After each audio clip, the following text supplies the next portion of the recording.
Animation is the unique medium by which stories can be told. The most recognizable can generally be broken down to two main types: Western animation and Eastern.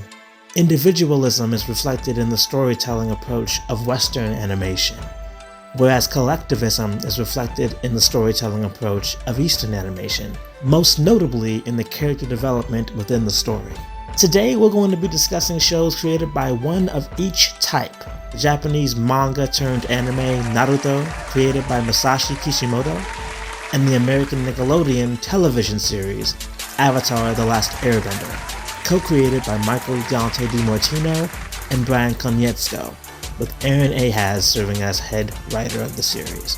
It's important to note, Avatar is not an anime, but in fact inspired by Eastern philosophies and animation. Anime-influenced animation, or animesque, is a type of non-Japanese works of animation that are similar to or inspired by anime that is not made in Japan. Firstly, due to the reasons referenced previous, this video will not be directly comparing these two shows, as one is anime and the other, while looking like one, is a Western-made project, and they are so vastly different in that respect. Naruto can be described as peak, but not perfect. What it may lack in strong female characters and gratifying big bad payoff later on, it excels in narrative setup and payoff, weighty fights, and interesting side characters, especially when pertaining to the original series. Similarly, it can be argued then that Avatar is perfect, but not peak, insofar as it's made for kids and not adults, so it is hindered in how mature it approaches subject matter. That being said, this video will be doing the job of comparing the two protagonists of these shows and the two antagonists of these shows. Starting with the Avatar himself, Aang, and the Jinchuriki of the leaf, Naruto.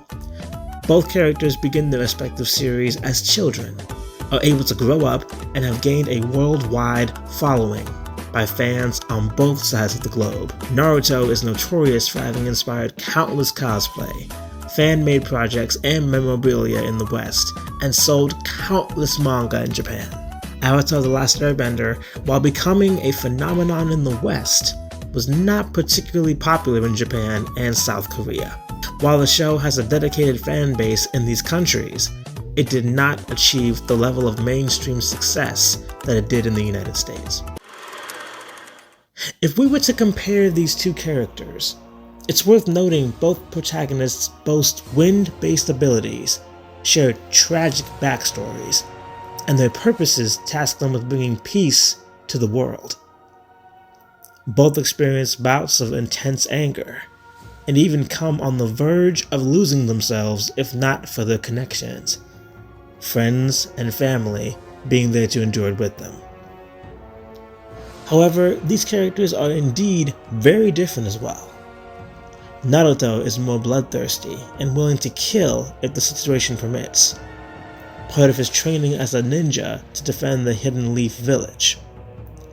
Naruto's greatest power lay not in his latent power, but in his words, a form of engagement affectionately coined Talk no Jutsu. According to the Konoha Library, Talk no Jutsu is translated to art of talking. With it, Naruto can talk to the evilest, depressed, and twisted people and make them change their entire lives in minutes, which is canon, totally and proven to be the most powerful jutsu in the series. Aang is similar, however not as mature in his speech until much later. Naruto understands his enemies through empathy, while Aang seeks to understand the world around him through hope. While Aang seeks to defeat Ozai, indirectly combating the world's hatred, Naruto, once confronting his own, makes his life goal to directly combat the world's hatred as the Hokage. Aang throughout the series sports an energetic joy and excitement that carries him and his cast through most of the series, acting as the moral compass even when he doesn't know it, you can count on Aang to pursue the right thing at all costs, even if it may not profit him in the moment. His power relies less in his words, but more on a latent ability known as the Avatar state. While granting Aang incomprehensible power, similar to the Nine Tails chakra earlier in Naruto, he is also at his most vulnerable as he loses himself to it and is in a much greater danger of dying. As we wrap this up, it's clear to see both are strong, well-developed, three-dimensional characters.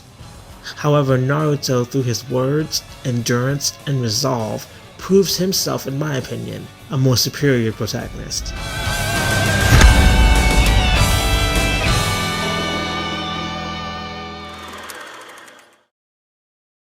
Prince Zuko of the Fire Nation and Sasuke Uchiha of the Hidden Leaf.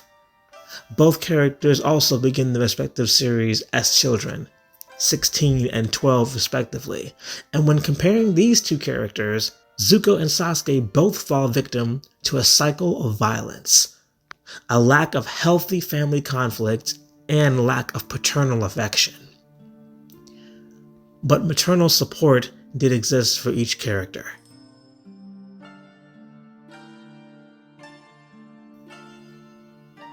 Both, when faced with the futility of love and kindness, turn toward an immersion in hatred as a false sense of comfort. Zuko was traumatized and literally scarred by his father following an interruption in a meeting. Zuko was content with dueling a general but had no idea he would have to duel his own father.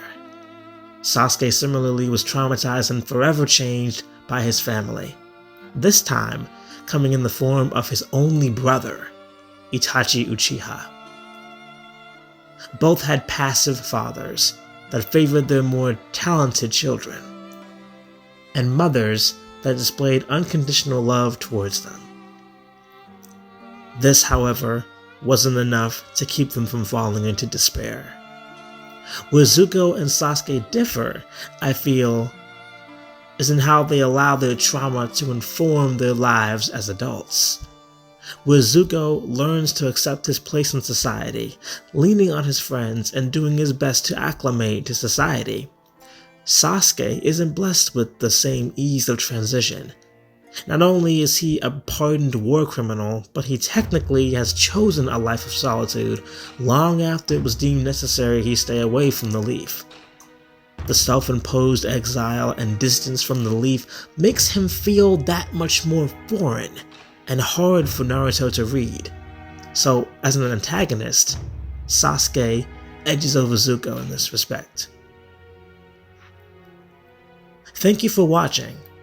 While Naruto looks to have won this matchup, Avatar is still my favorite television series, on a personal level.